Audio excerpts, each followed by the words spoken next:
झारखंड की हेमंत सोरेन सरकार, जिसे महागठबंधन सरकार के नाम से भी जाना जाता है, उसके 3 साल होने वाले हैं। इस महीने दिसंबर 29 को 3 साल का जो वक्फा है वो उनका पूरा हो जाएगा। बाकी 2 साल उनके सामने बचेंगे, जिस दौरान फिर विधानसभा चुनाव को भी फेस करना है।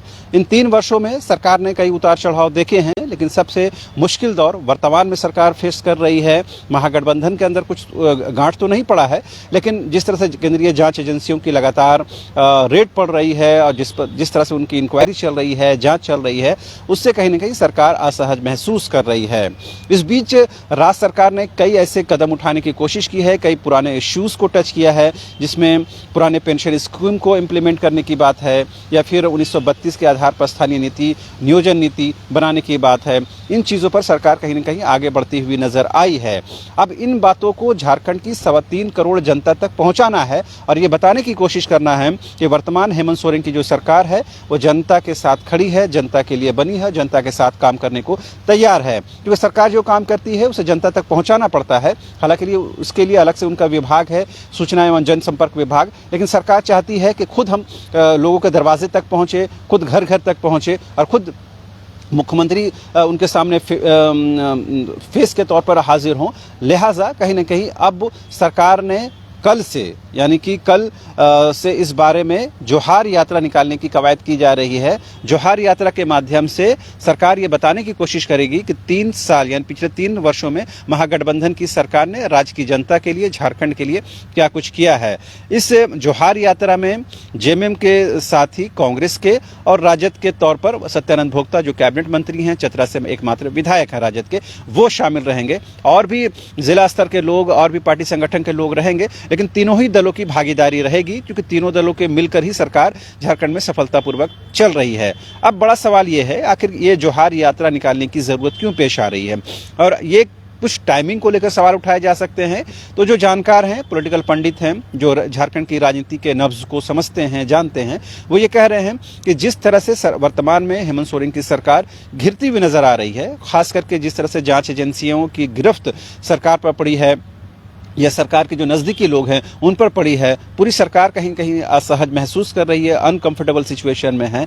ऐसे में सरकार इन चीज़ों से ओवरकम करने की कोशिश कर रही है, इससे बाहर निकलने की कोशिश कर रही है। लिहाजा सरकार ये बताने की कोशिश कर रही है कि कोविड के वजह से जो सरकार ने कामकाज प्रभावित हुए या कोविड के बाद जिस तरह सरकार ने कामकाज में तेजी लाने की कोशिश की, उसके बाद केंद्रीय जाँच एजेंसियों का दखल झारखंड में पड़ता है और लगातार यहाँ पर रेड पड़ते हैं, इंक्वायरी होती है। उसके बावजूद हेमंत सोरेन सरकार कहीं न कहीं जनता के लिए काम कर रही है, ऐसा सरकार की तरफ से बताने की कोशिश होगी। और जोहार यात्रा के माध्यम से उन तमाम चीज़ों को, उन तमाम योजनाओं को, सरकार के डिसीजन को, सरकार के निर्णयों को, सरकार की कार्य योजना को जनता के सामने पेश किया जाएगा और ये बताने की कोशिश होगी कि किस तरह हेमंत सोरेन की सरकार झारखंड की जनता के लिए प्रतिबद्ध है। जो जिस कमिटमेंट के साथ, जिस प्रतिबद्धता के साथ साल 2019 में महागठबंधन की सरकार अस्तित्व में आई थी, वो सरकार हर हाल में झारखंड की जनता के साथ खड़ी है। ये कहीं न कहीं जोहार यात्रा के माध्यम से सरकार बताने की कोशिश करेगी। ये तो एक बात रही, लेकिन दूसरी तरफ से लगातार जांच एजेंसियों की जिस तरह से कार्रवाई चल रही है और लगातार कहीं न कहीं जो सत्ता के नज़दीकी लोग हैं वो कहीं न कहीं एक के बाद एक खास करके ईडी के रडार पर आ रहे हैं। अब तो सीबीआई की एंट्री भी हो गई है। आपको याद होगा कि अमित अग्रवाल मामले में खुद झारखंड हाईकोर्ट ने इस बारे में सीबीआई को डायरेक्ट किया है कि आप इस मामले की जाँच करें, जिसमें जो झारखंड हाईकोर्ट के अधिवक्ता हैं राजीव कुमार, वो कैश के साथ पकड़े गए थे और ये बात कहीं न कहीं अब सरकार तक पहुंचती हुई नजर आ रही है, क्योंकि अमित अग्रवाल की पहुंच सत्ता के नजदीक रही है। यह बात किसी से छिपी हुई नहीं है। तो ऐसे सिचुएशन में कहीं न कहीं जोहार यात्रा के माध्यम से सरकार एक तो अपनी योजनाओं के बखान करना चाहती है, अपने कार्य योजनाओं को जनता के सामने ले जाना चाहती है और ये बताने की भी कोशिश कर रही है तमाम लोगों को और खास करके विपक्ष को, ये इतने मुश्किल दौर होने के बावजूद भी सरकार देखिए अपनी जनता के साथ खड़ी है, अपने वोटर के साथ खड़ी है और संपूर्ण झारखंड में जो लोग बसते हैं उनके हितों का ख्याल रख रही है। यही वजह है कि जोहार यात्रा में तीनों ही दल एक साथ निकलेंगे और कल से वो कार्यक्रम प्रस्तावित है। तो देखने वाली बात ये होगी कि मुख्यमंत्री जिन जिलों में जाते हैं वहाँ वो क्या कुछ कहते हैं, क्या उनका लाइन लेंथ होता है, क्योंकि ये एक दिन की कवायद नहीं है। दिसंबर में ये मामला शुरू हो रही है, दिसंबर में ये यात्रा शुरू हो रही है और फरवरी तक ये यात्रा चलती रहेगी। बीच में गैप रहेगा, कई जिलों में जो कार्यक्रम है वो प्रस्तावित है, उसके लिए आउटलाइन तैयार कर लिया गया है।